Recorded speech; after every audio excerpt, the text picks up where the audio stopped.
In the news this week, medical expert weighs in on why WA is not ready to open borders despite the 80 to 90% jab target. Plus, whether leavers should wear masks. A WAMA News exclusive. Investigations continue into the death of a pregnant mother of 3 in the northern suburbs. Help Barney and appeal for donations for an assistance dog to help a teenager battling chronic health conditions. Plus, Dr. Mark Duncan-Smith's comment. This is The Evening News with Ivan Loon and Sarah Smith. Good evening. As Western Australia is facing more pressure to reopen its borders, one of our state's leading top doctors says we're not ready for it despite soon reaching the 80% jab rate among West Aussies. AMAWA spokesperson Dr. Andrew Miller stated that the 80% jab rate only applied to those above 16, which equates to 64% of the population without children. He also predicted that masks and double doses will be mandatory at the Leavers event next year if WA open up its borders. He joined me exclusively this week. Dr. Miller, thanks for your time. Why are we not ready to reopen our borders? No, we're not ready to reopen in Western Australia or in any other state in Australia at the moment.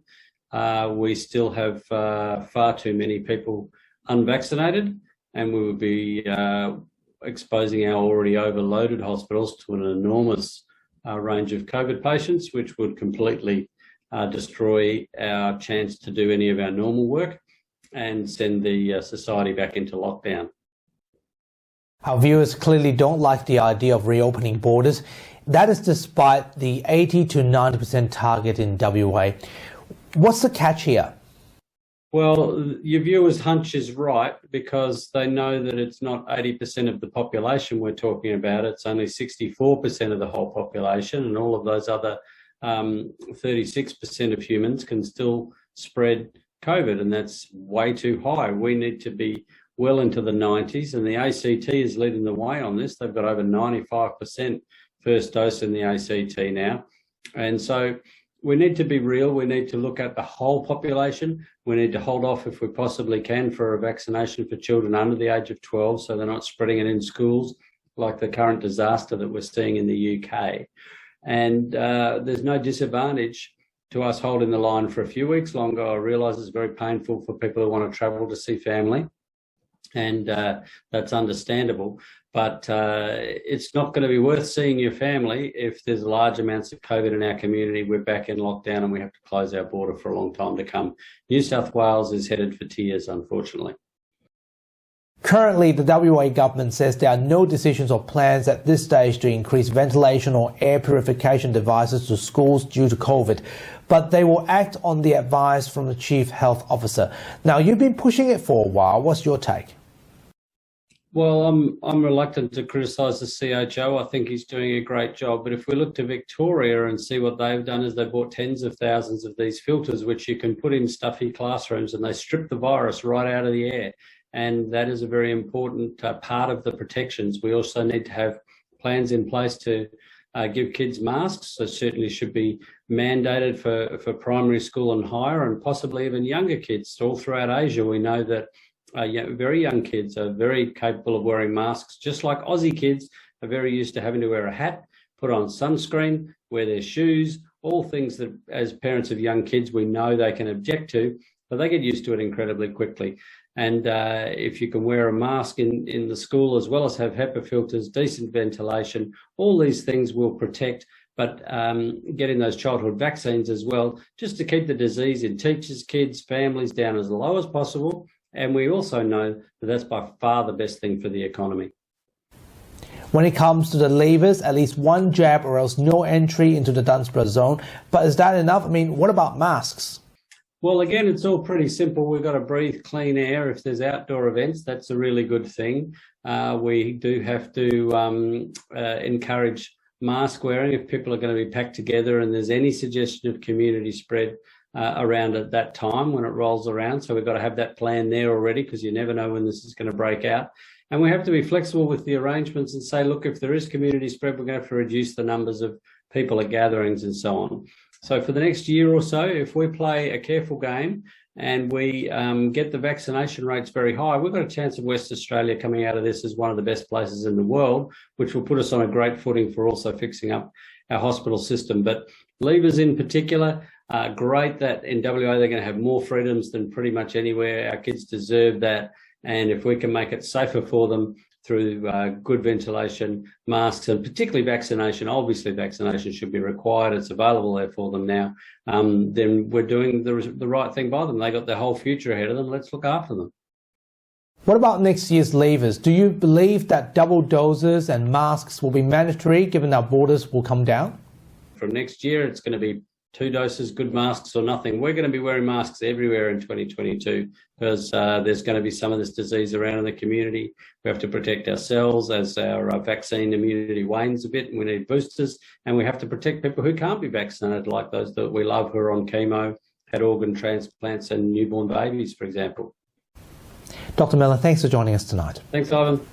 Investigations into the death of the pregnant mother of 3 continues as police close in on her killer. 36-year-old Janet Dway was found dead in her home earlier this week as the community expressed their shock over the tragedy. Steve Anderson has this report.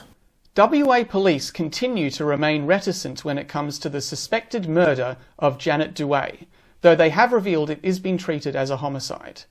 This week, Superintendent Rod Wild added that the WA police believe that the perpetrator was somebody known to Ms Dway and that there was no clear sign of a break-in at her home. We don't believe that there is a random person that's committed this offence. We believe that it's probably someone that is known to Janet. And what I can say also about that is that we believe the person or persons that murdered Janet probably gained entry into the house through use of a key, or otherwise by Janet letting them into the house. Friends and family visiting the home have said that she was a nurse who was well known and well respected in the Perth Liberian community. African community leaders have expressed their grief over Ms Dway's passing as WA police continue their investigation. A GoFundMe page has been set up in assistance for the family in these difficult times. So far, the campaign has raised over $12,000 to assist with the welfare of the victim's family. Look, it's disturbing, it hurts, it burns like fire. We didn't see this coming. We want the perpetrator brought to justice. Nobody deserved to be killed like this. A community in shock, in hope that justice will be served swiftly.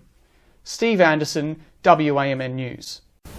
A teenager with autism battling chronic health conditions is calling for financial help to get an assistance dog to help them live a normal life. An appeal has begun to raise $20,000 for Imani Benfeld, as uncertainty surrounding the family's application for NDIS funding has resulted in fears Imani has fallen through the cracks. Nelson Liu reports. Fighting to live a normal life. Calls for help from a teenager battling against debilitating health conditions. Yes, it can be quite rough sometimes. Imani Benfeld looks like a normal teenager, but the 14-year-old is struggling with health issues invisible to everyone but family and friends. I can dislocate my joints easily, my heart rate can jump high and go low, my blood pressure is a bit of a crazy thing. Imani has autism, but also suffers from Ehlers-Danlos syndrome, which impacts mobility. It also includes chronic fatigue and pain, migraines, sensory and auditory processing, and issues with the nervous system. Imani still struggles, will still step out on the road in front of cars and will still struggle at the shopping centre if they're not with someone. Already an author, it's affecting the homeschool teenager's goal to go to university and plans for a better daily life. Imani's family wants an assistance dog to help give the teen more independence, but it's a steep cost at around $20,000 for the first year. They are very expensive to get and train and get fully registered. They've applied for NDIS funding but have been rejected, with fears Imani's health struggle isn't being recognised. They're now fundraising while reapplying, with a GoFundMe page and selling chocolates to meet the cost, currently reaching around $1,000. We just keep trying. I'm not going to give up. Imani hopes there'll be community support for the dog that will improve their quality of life. $3 counts, it's a thing that's really going to help. Nelson Liu, WAMN News. Scott Morrison has called WA's GST deal rock solid, rejecting any claims our GST share would be changing. The Prime Minister said WA will continue to receive at least 70 cents in the dollar, despite New South Wales Premier claims that there will be a big debate on the issue. It comes following Mr Morrison's comments during the Liberal Party conference this weekend. I made the case, and as Prime Minister, I secured it. I delivered the deal, I got it legislated. Now there are some who might seek to have that changed. I'm not one of them. Meanwhile, WA Premier Mark McGowan called New South Wales Premier a whinger for using his first public speech to push for GST reform. He also criticised New South Wales for its poor economic management. Multicultural leaders have met with Police Commissioner and Vaccine Commander Chris Dawson to discuss COVID-19 vaccination in CALD communities. The meeting was attended by WA Chief Health Officer Andrew Robertson and leaders from various ethnic groups. The state government is continuing its push for the Roll Up for WA campaign, urging everyone to go and get their jab. We know that this vaccine works. We also know that COVID-19 does not discriminate against anyone, irrespective of your race, your faith, where you live. It will come and it will infect anyone. But what we do know is that it actually reduces transmission by a great extent. So it both prevents infection. WA police recruits are set to walk the beat after graduating from the state's police academy. 2 squads have graduated the academy on Thursday with diversity on show, featuring 11 of 53 new officers from culturally and linguistically diverse communities and 23 born overseas. Some of the recruits will be deployed to protect WA by preventing the spread of COVID-19. And WA Police says the new officers will make a real difference in WA's communities. I love the sense of adventure and camaraderie and doing something different every day and being able to be outside and meet new people. More than 100 people were killed after a suicide bomb attack hit a mosque in northern Afghanistan this week. Early reports from police and United Nations personnel confirmed attacks, and Islamic State Khorasan has now claimed responsibility. Footage from social media shows scenes of chaos after the blast. The 2021 Nobel Peace Prize has been awarded to journalists Maria Ressa and Dmitry Muratov for their work to safeguard freedom of expression.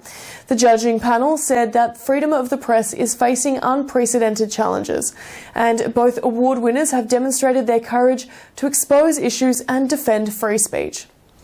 They are representatives of all journalists who stand up for this ideal in a world in which democracy and freedom of the press face increasingly adverse conditions. Australian Indian doctors held an indoor cricket tournament today with both male and female teams competing to be the best. From best bowlers, best batswoman, best batsmen is a competitive sport that helps practitioners to live a little by swapping their medical shoes into the cricket boots. Pools from both sides are equally competitive in this year's tournament. So, who did the best? Well, it's a very competitive crowd and a big association, and this is the first time we've launched women's cricket along with men's cricket. I think the girls are the key to this tournament this year because first time they have come into the tournament, they have shown extreme enthusiasm. And within a short time, we were able to form 5 teams. And they have shown so much enthusiasm and commitment to the cricket. Overall, a great effort. And how's cricket doing for you, Ivan? At least I've tried. You've had a go? Let's have a look. See how you went.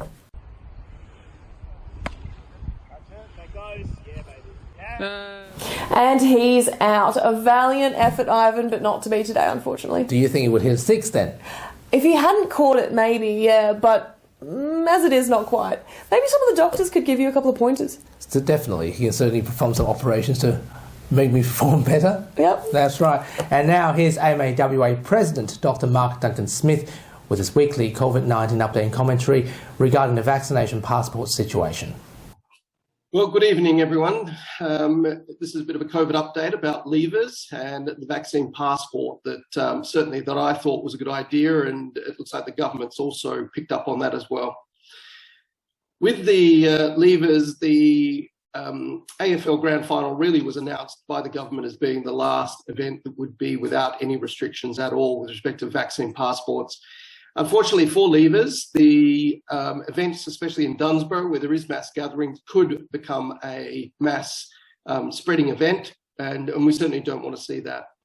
It is relevant for leavers because we've already seen in New South Wales there's been a death from COVID in a 15-year-old, and in Victoria we've seen death for someone in their 20s. So although it is unusual to get severe disease in that age group, it does occur, and we certainly don't want that sort of disease spreading in a mass gathering such as leavers. Accordingly, my understanding is with the passport is that you have to at least have your first dose, and this should reduce your risk of transmission, reduce your risk of picking up COVID and for the severity of the disease. The young age group is lagging behind as a percentage of total vaccination in WA, but that's partly because they haven't had access. The 70-year-old and over group are at 97% had first vaccination. Unfortunately, in the teenage to 20 age group, we're down in the mid-50s for first dose vaccination.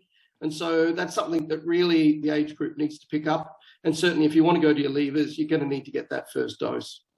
So in summary, the COVID passport is a good idea for leavers. We don't want lots of people catching COVID, especially in that age group. Although the disease is usually not bad, people do die, and that's obviously not what we want.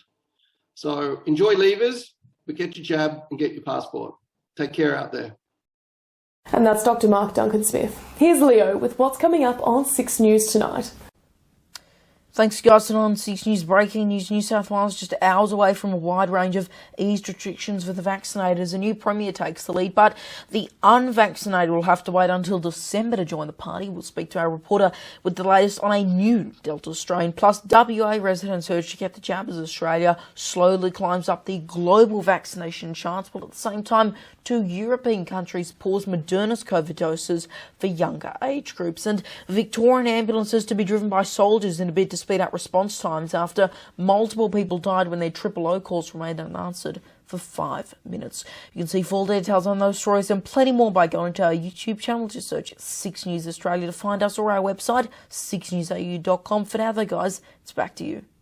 Thanks, Leo, and that's our weekly news and current affairs. We have the latest news on our website, wamnnews.com.au. From Sarah and myself, we wish you good health, good night. See you next Sunday. Thanks for stopping by.